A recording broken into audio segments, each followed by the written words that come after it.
Parliamentary వ్యవస్థ ఎందుకు, assembly వ్యవస్థ ఎందుకు, చట్టసభలు దేనికి?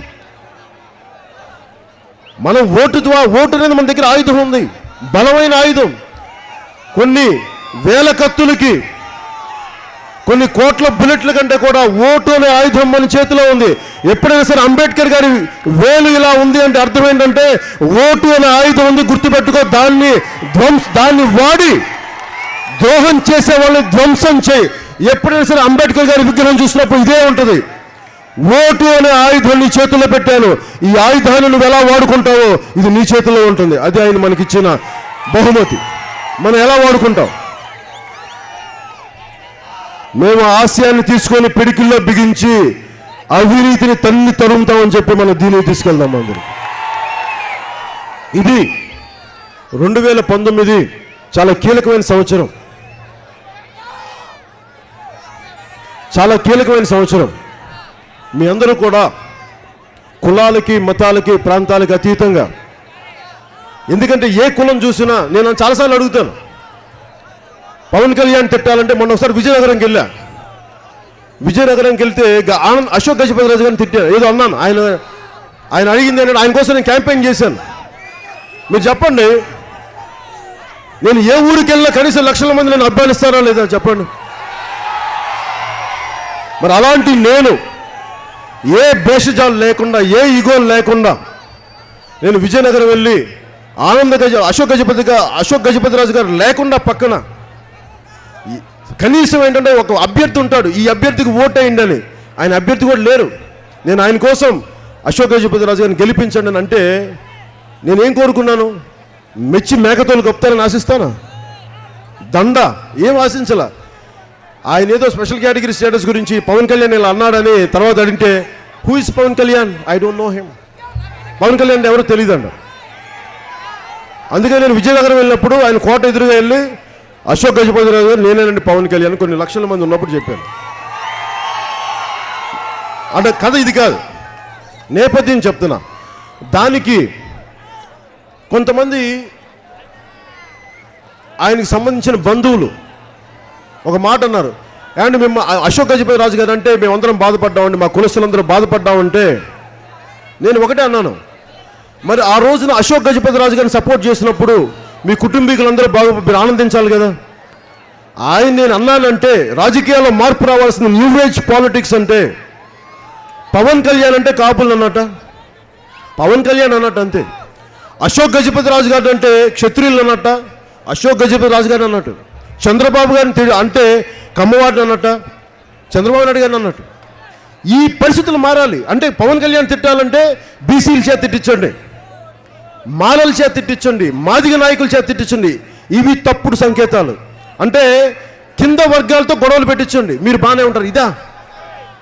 ఈ నీచత్వాన్ని ఒరిగొడతారు. ఇంకా మరి అంబేద్కర్ గారి ఆశయాలు మీరు ఏం చేశారు మరి? ఇంకా అంటే ఇవి మారాలి. న్యూ ఏజ్ పాలిటిక్స్ని ఎందుకు అంటున్నానంటే కులాలని విడగొట్టడం అంటే ఇదే.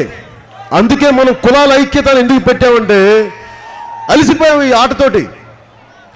నాకు ఈ వ్యక్తిని అంటే అశోక్ గజపతి రాజు గారిని అంటే ఆయన కులాల ఓట్లు రావేమో, వీళ్ళనంటే ఈ ఓట్లు రావేమో, పవన్ కళ్యాణ్ అంటే పవన్ కళ్యాణ్ ఓట్లు వాళ్ళ కుటుంబీకుల ఓట్లు రావేమో.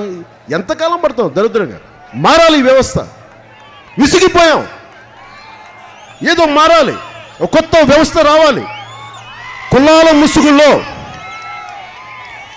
ముసుగుల్లో దోపిడీలు చేసి, వ్యక్తులు అవినీతి చేసి, లంచాలు తిని దోపిడీలు చేసి కులాల ముసుగులో దాక్కోవడం నాకు నచ్చదు.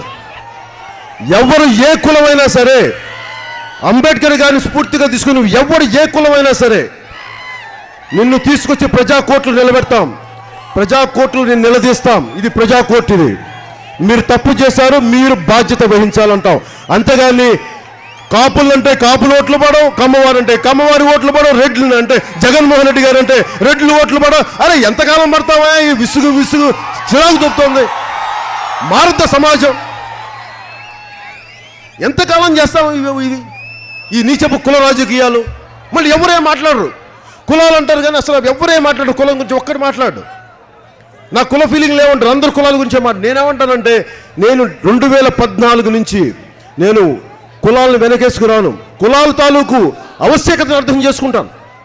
ఒక కులంలో తక్కువ వెనుకబాటుతనం ఎక్కువ ఉంటుంది, మాలల్లో వెనుకబాటుతనం ఎక్కువ ఉంటుంది, మాదిగల్లో వెనుకబాటుతనం ఎక్కువ ఉంటుంది, ఆదివాసీల్లో సరైన ఉపాధి అవకాశాలు ఉండవు. అవన్నీ చూడాలి. ఇంత ఉమ్మడి సంపాదనని సమానంగా పంచగలటం అంటే ఒకరు తక్కువ మందికి ఎక్కువ ఇవ్వడం కాదు. ఎవరైతే ఒక ఎస్టీ సబ్ ప్లాన్, షెడ్యూల్డ్ క్యాస్ట్కి షెడ్యూల్డ్ ట్రైబ్ సంబంధించిన బడ్జెట్ అలొకేషన్ అది వాళ్ళకి ఇవ్వరు. వాళ్ళు ఈ రోజుకి మనకి వాడల్లోకి వెళ్తే వెలివాడల్లో అని చెప్తాము, ఇంకా వెలివాడల్లో నేను పదాలు వాడతామా? ఇంకా కూర్చొని దళిత తేజం అనే పదం వాడాలి. ఇంకా మన దౌర్భాగ్యం కాకపోతే మనందరి సమానం కాదా? ప్రత్యేకించి దళిత తేజం అని మాట్లాడతావా మనం?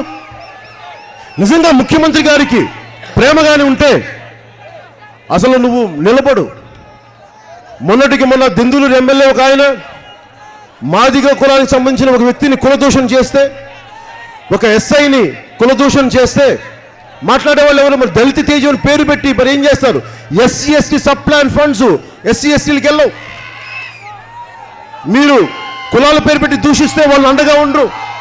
ఇది మేము కోరుకుంటుంది ఏంటంటే ఎక్కడో మారాలి.